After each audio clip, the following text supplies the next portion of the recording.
Bonjour à toutes et à tous, je suis Bernard Bertrand, photographe réalisateur et Lumix ambassadeur. Dans cette nouvelle capsule de ma série Lumix S Tips and Tricks, je vais vous parler de l'autofocus constant. Je dois admettre que j'ai depuis toujours pris l'habitude de faire mon autofocus manuellement. Mais depuis l'arrivée de la série S chez Lumix, j'admets énormément utiliser l'autofocus, si pas systématiquement, et principalement dans son mode de reconnaissance intelligent. Et c'est exactement ce mode de mise au point automatique et intelligent que j'ai utilisé pour réaliser ces images.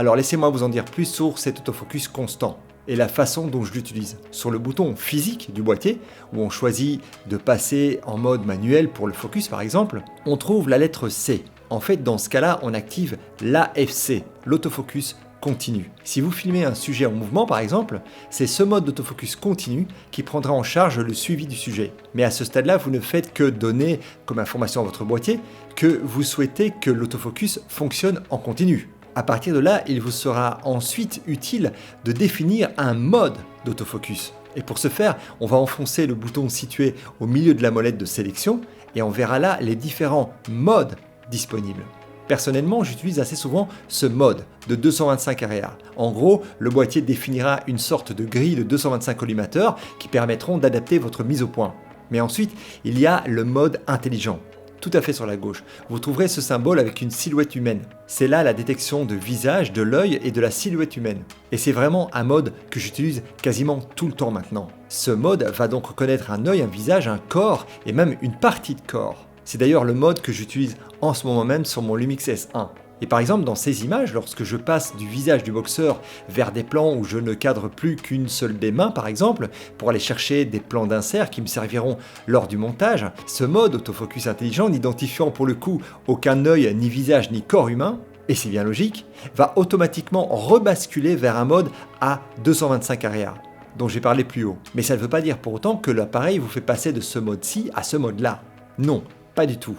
On reste bien sur notre mode de reconnaissance intelligent. Mais si de fait, dans mon cadrage, je n'ai aucun élément qui soit identifiable, il va basculer automatiquement en mode 225. Et cela justement pour ne pas nous laisser en plan, sans focus. Mais en fonction de votre cadrage, à l'instant même où l'appareil sera à nouveau en mesure d'identifier un corps humain, un visage ou un œil, le focus repartira directement dessus, prioritairement. Pour moi qui fais essentiellement de la mode et de la beauté, c'est vraiment tout ce dont j'ai besoin. J'adore. Et si votre Lumix identifie plusieurs visages ou plusieurs personnes dans votre scène, il va définir des rectangles ou des carrés qui suivront le contour des silhouettes ou des visages. Et seul le sujet qui se trouve dans un rectangle ou un carré de couleur jaune sera celui qui fera l'objet de suivi de l'autofocus. Les autres boîtes autour des éléments identifiés par l'intelligence artificielle du boîtier seront elles de couleur blanche. Et toutes ces boîtes blanches sont autant d'éléments qui, sur simple indication de votre part, peuvent à ce moment-là devenir votre point principal et devenir cette fois l'objet de votre autofocus continu. Dans ce cas-là, la boîte ou le carré au contour blanc deviendra jaune. Et pour passer d'un élément encadré à l'autre, d'un visage à l'autre par exemple, il vous suffira d'enfoncer le petit joystick à droite de la molette de sélection d'autofocus. Et cette sélection pour passer d'un sujet à l'autre, identifié par le boîtier, se passe donc de gauche à droite et ensuite revient à nouveau bord cadre à gauche et ainsi de suite. Vous pourriez donc avoir plusieurs visages dans votre plan ou plusieurs silhouettes humaines ou plusieurs silhouettes et plusieurs visages. Pour choisir l'élément qui fera l'objet du suivi de l'autofocus, enfoncez simplement le joystick jusqu'à ce que l'élément, le carré ou le rectangle autour de votre sujet principal devienne jaune.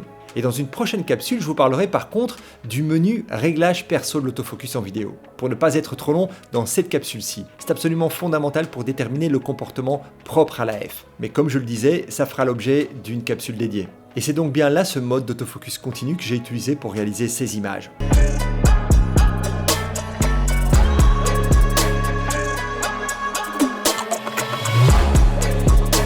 Et comme vous le voyez, j'avais déterminé une zone de lumière très définie. Dès que mon modèle s'en écartait, il disparaissait de mon image. Et je jouais donc à le laisser entrer et sortir de cette zone de lumière. Et il était pour moi assez dingue de voir ce suivi d'autofocus à l'œuvre. Dès que mon modèle sortait de l'obscurité, mon focus snappait directement sur lui, sans hésitation aucune. J'adore. Et un dernier mot au sujet de ce mode d'autofocus intelligent, il ne se limitera pas à reconnaître les personnages ou les silhouettes humaines. Non, il reconnaîtra aussi les animaux, un oiseau, un chien, un chat, un cheval. Pour ce faire, il vous suffira simplement d'aller ajouter la détection animale à votre mode d'autofocus. Et une fois la détection animale ajoutée, vous verrez un petit icône d'oiseau venir se placer à côté de la silhouette humaine. Ce qui vous confirmera bien que l'autofocus intelligent reconnaîtrait dès lors les éléments humains et animaliers dans votre image. Donc faites le test et votre chien ou votre chat aura aussi sa boîte à contour jaune ou blanche du suivi de l'autofocus. Et je peux vous assurer que d'essayer ce mode intelligent au niveau de la F changera votre façon de travailler, comme cela a changé la mienne. Je vous dis au revoir et merci de m'avoir suivi. On se retrouve prochainement pour une nouvelle capsule Lumix S Tips and Tricks. Merci.